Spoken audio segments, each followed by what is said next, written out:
Everyone, welcome to Sylvine Education Hub. I hope you all are fine. So friends, कल हमने क्या किया था? कल हमने रीडिंग का जो सेक्शन 1 के क्वेश्चन थे 1 to 6 वो सॉल्व किए थे और आज हम करेंगे ट्रू फॉल्स। ट्रू फॉल्स कुछ बच्चों के लिए तो ये बहुत इजी होता है, उनके लिए फाइंड करना बहुत इजी होता है, लेकिन बहुत जो बच्चे हैं वो इसमें काफ़ी कंफ्यूज हो जाते हैं। तो जब भी आपने करना होता है, जैसे ये 7 to 14 क्वेश्चन है, आपने ट्रू फॉल्स और नॉट गिवन ये तीनों देखने हैं। True if the statements agrees with the information, अगर वो बात सही है तो ट्रू है, अगर स्टेटमेंट में कॉन्ट्राडिक्ट कर रही है तो वो इन्फॉर्मेशन कॉन्ट्राडिक्ट कर रही है तो वो फॉल्स है। और नॉट गिवन व्हेन कोई भी नियम में दिया होता है कि if there is a no information on this, ठीक है। तो इन चीज़ों के अकॉर्डिंग ही हमने करना होता है ट्रू फॉल्स में। काफ़ी चीज़ें होती हैं इसमें समझने वाली, कई बार तो काफ़ी कन्फ्यूज़न भी हो जाती है कि समटाइम्स जैसे फॉल्स और नॉट गिवन में मोस्ट ऑफ द स्टूडेंट्स को काफ़ी कन्फ्यूज़न होती है कि हमें कुछ ऐसा लगता है कि या ये फॉल्स भी हो सकता है, नॉट गिवन भी हो सकता है। लेकिन नॉट गिवन जब भी आपने लगाना है तो आपने ये देखना है कि उसके बारे में बात की गई है या नहीं। अगर उसके बारे में बिल्कुल भी बात नहीं की गई, जो मतलब बिल्कुल ही अलग चीज़ को वो ले गए हैं, तो that is a not given. तो चलो स्टार्ट करते हैं हम अपना पैराग्राफ और फाइंड करना शुरू कर देते हैं true false.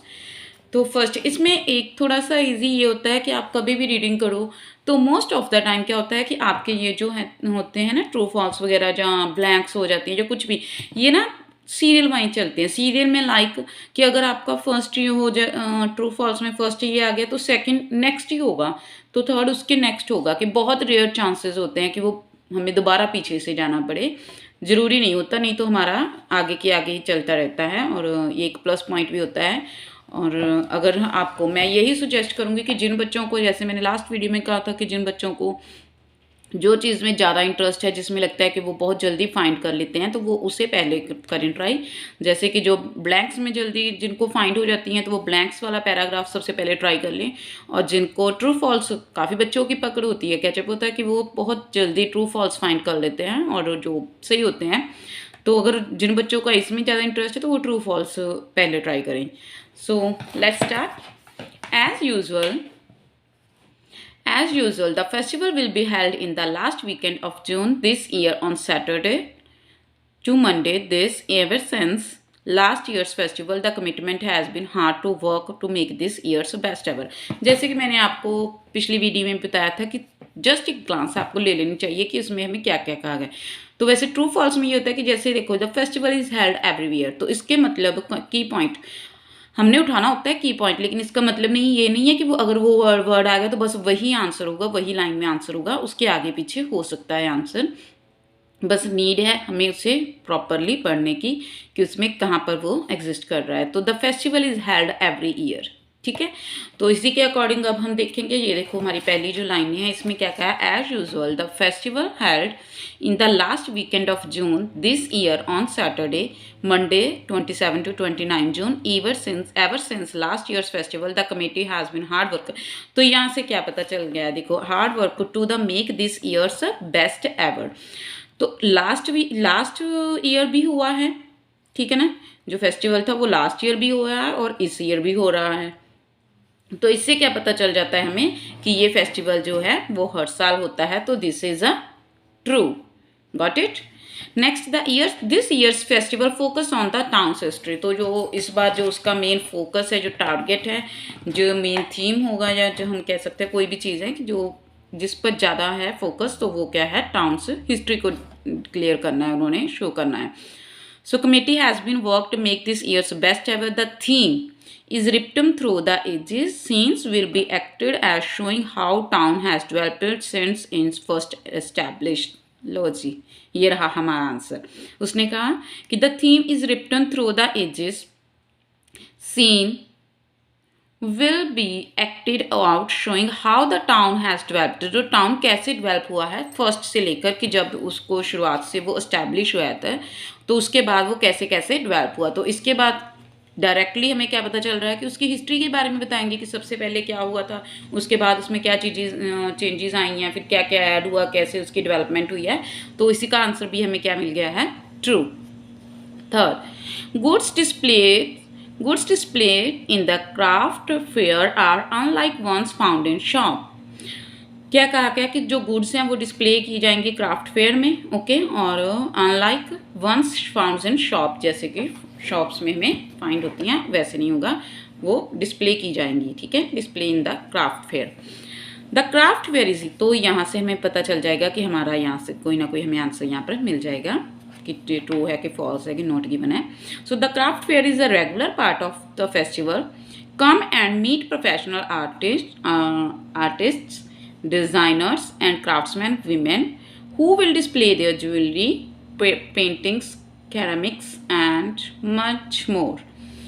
They will also take orders, so if you want one of them to make something especially for you, just ask, you will get it within a 1 month of festival ending. Okay, तो इसमें हमें क्या कहा है कि जो भी हमें आर्टिस्ट डिज़ाइनर वो वहाँ पर होंगे, क्राफ्ट्समैन जो भी होंगे सेल करने के लिए, वो हमें दिखाएंगे, ज्वेलरी, पेंटिंग्स जो भी है वो सारा कुछ दिखाएंगे। हम उनको ऑर्डर दे सकते हैं, उनके ऑर्डर्स मतलब कि जो भी हमें पसंद आया हम ले सकते हैं, लेकिन वो हमें with in a month festival ending के बाद हमें मिल जाएंगी। मीन्स कि शॉप्स का तो उसमें कोई हमारा जिक्र ही नहीं आया कि शॉप्स पर में हमें मिल जाएंगी, जहाँ हम शॉप्स वहाँ से खरीद लेंगे। तो यहाँ पर ये तो हमारी चीज़ आई ही नहीं कि फाउंड्स इन शॉप्स, तो that's why this is a not given. तो समझ में आया हमने नॉट गिवन कैसे लगा देना है, जब हमें उस चीज़ के बारे में उसने डिस्कशन ही नहीं की कि शॉप्स में भी कुछ होगा, शॉप्स का हमारे पास कुछ भी नहीं आया। तो goods displayed in the craft fair are unlike ones found in the shops, that is a not given. Got it, it's a not given. Next is the barbecue will be cancelled if it rains. तो barbecue जो हम वो cancel कर दिए जाएंगे अगर rain होगी। Something यहाँ पर हमारा एंडिंग हो गया था, तो यहाँ पर बारबिक का कोई नहीं। द सैटरडे बारबिक, या this is the barbecue will started at 2 PM and continue until 10 PM। ठीक है, वो 2 बजे से शुरू होगा और 10 बजे तक चलेगा। With a bouncy castle for kids.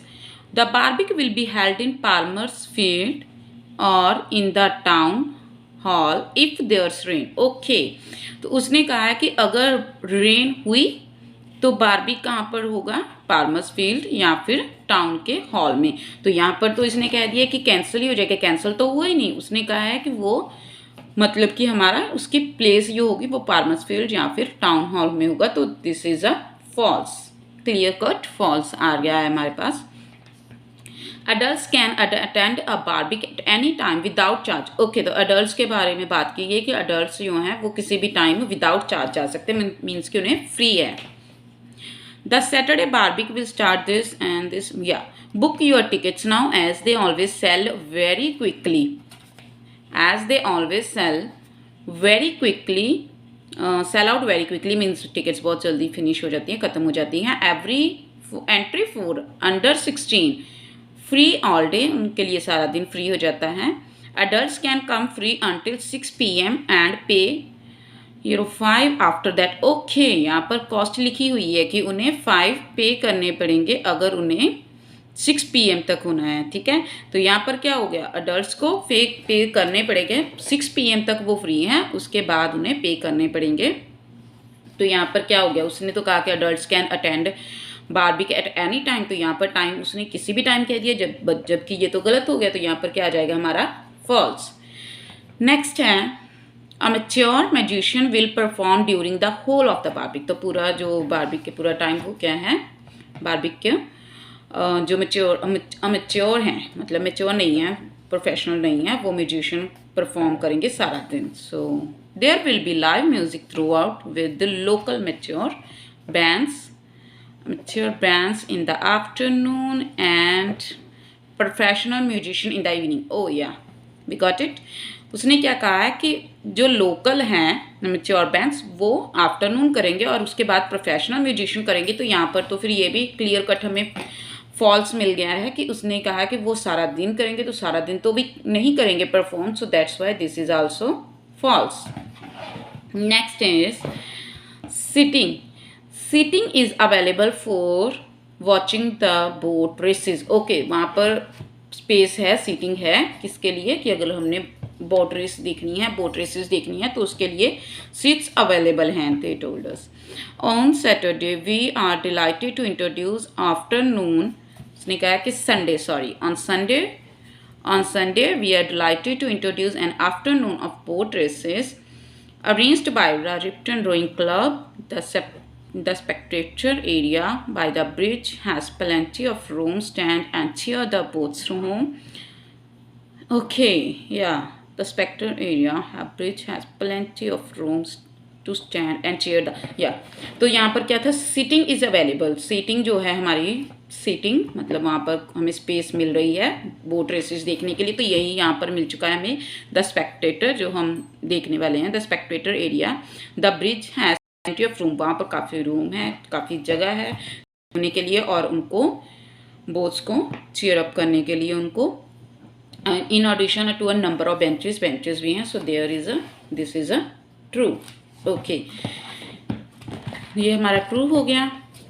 उसके बाद people attending the festival will be asked to donate some money, जो फेस्टिवल को अटेंड करेंगे उनको मनी के लिए भी कहा जाएगा कि वो डोनेट करें मनी।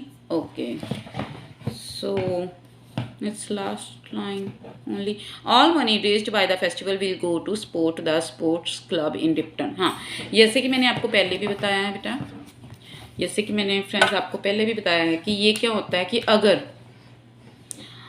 हमने जैसे पीपल के बारे में बात की गई है, मनी के बारे में बात की गई, तो यही लास्ट लाइन है हमारे पास, तो इसी में हमारा आंसर है। क्यों? क्योंकि पहले कोई भी हमारे पास आया नहीं है, तो इससे हमें काफ़ी क्लियर हो गया कि ये लास्ट में ही आ रहा है। और ये देखो, ये है all money raised by festival will go